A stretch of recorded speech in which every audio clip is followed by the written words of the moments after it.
Hello guys, இன்னைக்கு protein ரிச்சான ஈஸியாக செய்யக்கூடிய பச்சை பயிறு குழம்பு எப்படி செய்யறதுன்னு பார்க்கலாம் வாங்க. இதுக்கு நான் 2 கப் பச்சை பயிறு எடுத்திருக்கேன்.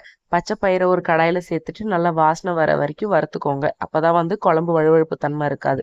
அடுத்து வறுத்ததுக்கு அப்புறம் ஒரு 2லேருந்து 3 முறை அதை நல்லா வாஷ் பண்ணிட்டு ஒரு குக்கரில் சேர்த்துக்கோங்க. சேர்த்துக்கிட்ட அப்புறம் அதில் 3 தக்காளி, 4-5 பச்சை மிளகா, 10 பல் பூண்டு, கொஞ்சம் மஞ்சள் தூள், பெருங்காயம் சேர்த்து குக்கர் மூடி போட்டு ஒரு 6லேருந்து 7 விசில் விட்டுக்கோங்க. இது ஒரு ப்ரோட்டீன் ரிச் ரெசிபி. அடுத்து இந்த அளவுக்கு வெந்து வந்ததுக்கப்புறம் இந்த ஸ்டேஜில் நீங்கள் பொட்டேட்டோ மேஷர் அப்படி இல்லைனா மத்து வச்சு பச்சை பயிரை நல்லா கடைஞ்சி எடுத்துக்கோங்க. பச்சை பயிருக்கு தேவையான அளவுக்கு உப்பு சேர்த்துக்கோங்க. கடைஞ்சதுக்கப்புறம் ஸ்டார்டிங்கே நீங்கள் சேர்த்துருந்தீங்கன்னா பச்சை பயிர் சரியாக வெந்திருக்காது. ஸோ அதனால் வெந்து வந்ததுக்கப்புறம் உப்பு சேர்த்து நல்லா மிக்ஸ் பண்ணி விட்டுக்கோங்க. இதுக்கு ஒரு தாளிப்பு ரெடி பண்ணணும். தாளிக்கிறதுக்கு ஒரு கடாயில் கொஞ்சம் எண்ணெய் சூடானதுக்கப்புறம் கடுகு பொரிஞ்சதுக்கப்புறம் சீரகம், இது ரெண்டும் பொரிஞ்சதுக்கப்புறம் ஒரு கொத்து கருவேப்பிலை சேர்த்துக்கோங்க.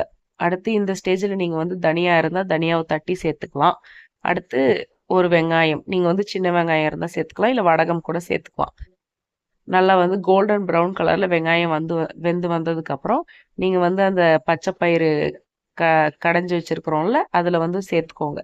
சேர்த்து நல்லா மிக்ஸ் பண்ணிக்கிட்டிங்கன்னா ப்ரோட்டீன் ரிச் பச்சை பயிறு குழம்பு ரெடி. இது குழந்தைங்களுக்கு, வீட்டில் உள்ளவங்களுக்குலாம் செஞ்சு கொடுங்க. மறக்காமல் ட்ரை பண்ணி பாருங்கள். லாஸ்ட்டாக ஒரு வரமிளகாயை கிள்ளி சேர்த்துக்கோங்க. இன்னும் கொஞ்சம் ஃப்ளேவர்ஃபுல்லாக இருக்கும். இந்த வீடியோ பிடிச்சிருந்தா லைக் பண்ணிவிடுங்க.